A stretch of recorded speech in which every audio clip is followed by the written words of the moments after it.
All right, so first things first, when I come into Unreal Engine with a new project, I really don't like working within this open world partition level. That's the one with this mountains, and it's kind of set up in a weird way so that it can't instantly load your assets. So right away is what I like to do is just create a new level, and I'll just choose this basic one. I'm not going to choose either of these first two.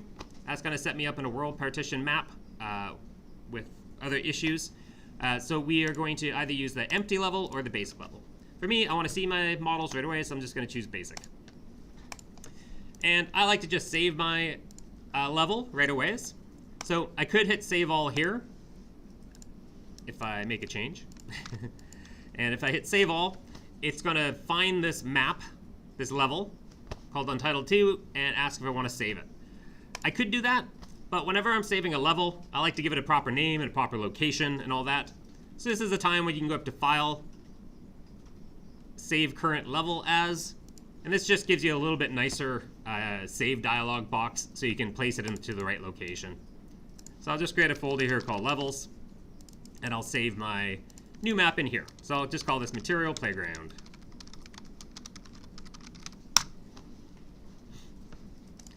Now I have this Levels folder, and the map is stored there. There's a chance autosave might work now as I'm working. If you've never saved that file yet, your autosave doesn't have a chance of offering you up anything.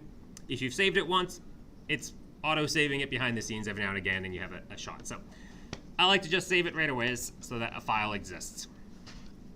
So I'm going to come back to my content browser and create a folder here called Materials.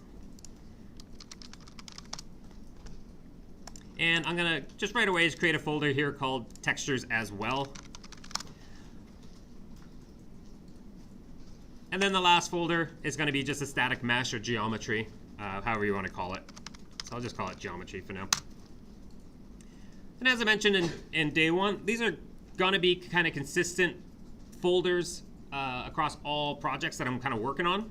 And if you are keeping a consistent folder structure in every project that you work on, you're going to be able to migrate work that you've done in other projects into new projects very easily, and it's not going to kind of duplicate folders or give you kind of duplicate folder structures. So that's why I want to keep everything kind of consistent. All right, so we're going to be working in the material editor today, and we're going to be building up a master material.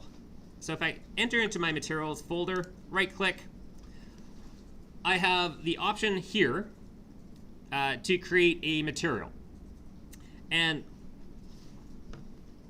a material is different than the thing that we're actually going to be applying to our objects. We're going to be applying material instances to our objects and not our actual master material. So I'm just going to call this master material example, just so we can kind of take a look. If I double click into this, and we saw this on day one when we talked about our overview, but this is essentially our shader that we're building up. This is the set of instructions that I'm going to create that is going to change how my assets can look. Do I have ability to change the roughness of it? Well, if I want that, right, I can have that by assigning a value here, right? I can set this to say 0.2, and now I have controls over the roughness. If I didn't have this node right here, which I got by holding down 1 and left-clicking to get a 1 constant or a scalar constant, if I didn't have this control here, I wouldn't have control over the roughness, and it would just have a 0.5 roughness by default.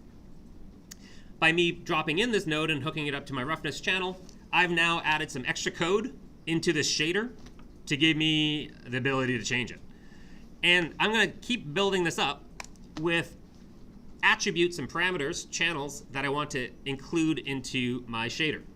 It's the same thing as we use in Maya, where I have certain shaders that are able to use a normal map, and some shaders that aren't able to use a normal map. Some shaders that can have reflective, some shaders that can't. And the reason why we're doing, why Unreal kind of makes us build our own shader is just for efficiency's sake. as we say, everything that we do in Unreal should be, or in a real-time game engine, should be as efficient as possible, because we're going to be using these materials kind of hundreds of thousands of times, tens of thousands of times across our level.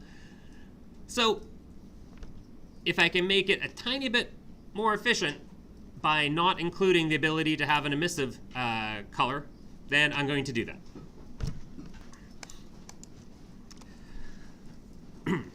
So what we build up here is going to be, and how our master material looks and behaves, is going to be based off of what is our workflow, what is our pipeline, how are we building our models, how are we texturing our models, and what kind of maps should I have, am I going to be using.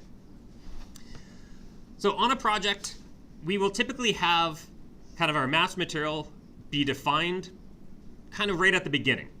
That way, if I'm working in Substance Painter, I know that when I export things from Substance Painter, I need to have a color map, I need a normal map, and I need a roughness map, for example. Rather than saying having a specular map instead of a roughness map, for example, right? Because I have a pipeline established, I know the engine knows what to expect, so I'm not going to create a material that's going to be allow me to kind of accept anything. I'm going to create a pipeline that says, no, I'm expecting these 5 different maps. That's the only way that you can export and import things into Unreal. Therefore, it's going to be super efficient for us. It doesn't have to kind of guess about all the options. We're just saying these are the only options, and that's going to be a lot more efficient.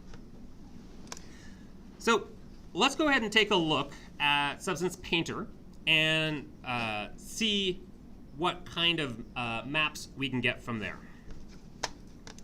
And I'll just stop